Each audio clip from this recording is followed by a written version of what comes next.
Here's part 2 of my video from yesterday talking about open enrollment. Now, yesterday's video addressed specifically those of you who need to shop in the ACA marketplace. That is really being impacted by the government shutdown, but I did offer some tips maybe to help alleviate that while we wait for our lawmakers to get it together and really decide on where we're going to land with what the premiums and the deductibles are going to be for working families next year. But today's video, I'm going to be addressing the corporate baddies, specifically those of you who are expecting, who have recently welcomed a new child into the family, or who plan to do so within the next year.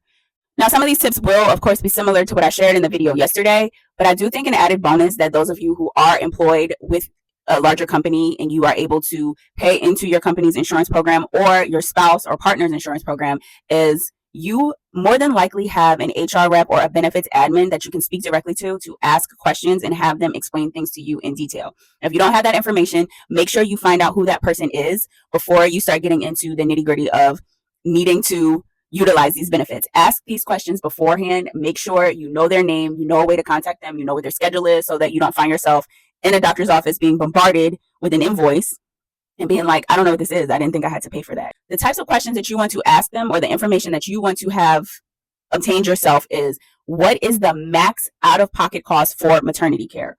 What hospitals or like OB gynecological programs are covered in network through this insurance company? So in my situation, I was visiting my GYN in network for my insurance every year, but when deciding where I wanted to have my baby, if I were to stay with my GYN, I'd have to have the baby at a designated hospital. Now, it was in network, but was I happy with that hospital? I'm not sure that I was. So I did look around to see if I could have my baby at other hospitals, which means that I would have to transfer my care, my OB care, to another provider. That is something to think about. What happens if you are deemed high risk or need extra monitoring at some time? You have to ask that beforehand and not stress yourself out with they're saying that I need to do this, but it's going to cost me an arm and a leg and it's going to be really expensive. Know ahead of time how many appointments are covered, what kind of appointments are covered, how do they handle these things? These are questions that you can ask now to save you thousands of dollars and reduce stress for later. Something that you may not have paid attention to before, you want to really pay attention to now. Ask if your company has an FSA or HSA plan package that goes along with the benefits that you're signing up for. Now, the thing about FSA is that belongs to the company. You pay into it, and sometimes they make a contribution on your behalf. So you have a set amount in an FSA account. They typically give you a card that you can pay for added medical expenses, but also other things. Maybe you can pay for tuition reimbursement or a commuter reimbursement. HSA is a little different. Especially if you have a higher deductible plan, you might want to consider an HSA instead of an FSA. FSA is kind of like a set amount of time that you have to use those funds or you lose them. HSA rolls over year after year and it belongs to you. So even if you stop working with that company, you can take your money with you and continue to use it for medical expenses. Now, the thing is, it typically is pretty strict on how you can use those funds for an FSA. An HSA, and an FSA is a little bit more flexible. So ask if they have those programs. And typically with picking an individual plan, I always just focused on, I want to spend the least amount of money. I want the least amount of money coming out of my paycheck. You might want to like shift this mindset a little bit, especially if you're welcoming a new child and you're going to have additional medical expenses for the year. I would say really try to ball out on an HSA at least.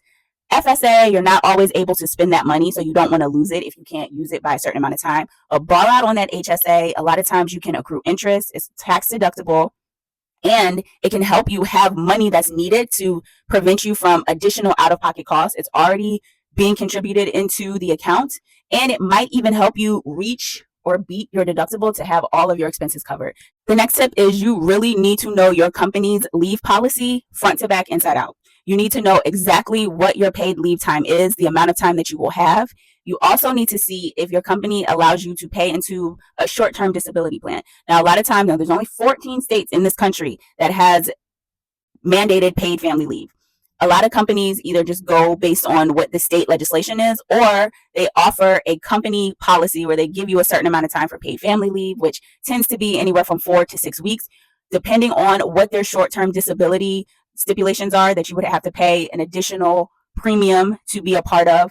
You might be able to add a few more weeks into that. But again, make sure you are talking to your benefits rep. So the good news is, if you're still expecting, you haven't had the baby yet, it's still open enrollment, you are able to sign up for the cheapest plan to save you some money for the time being. But I still want you to take a deep dive, ask those questions, and do your research, because once you have the baby, you will have 30 days to change your insurance to be able to cover the baby under your benefits. It's called a life qualifying event, but you don't want to be belabored with figuring out all these new changes and updates while you are recovering from being pregnant, labor and delivery, and caring for a newborn baby. Have all that information beforehand. So that's great. You don't have to rush to do everything now, and you can save a little bit of money, but just know and be ready. That's why it's probably good to sign up for that HSA now, so you can have a little bit of money stashed to help you with the expenses that are looming, that definitely will be coming. And I touched on this a little bit earlier, but ask if they have any employee wellness benefits. That includes FSA, that includes any tuition reimbursement services. They might allow some lactation support. A lot of times companies through FSA pay for doula support. Hello, I am covered in reimbursable by doula and HSA plans for your company. So ask these questions. Childcare services, gym memberships. Yeah, your company might cover it, but you won't know unless you go into their benefits portal, or again, you ask your admin directly. If you want personalized help reviewing your benefits or planning your leave, book a session with me on my website. Some of my session packages are FSA and HSA reimbursable, so you can use your benefits to get the support you need for maternity, postpartum, and your return to work plan. Book your session at danathedoula.com, which is also linked in my bio. Don't forget to follow for more content like this.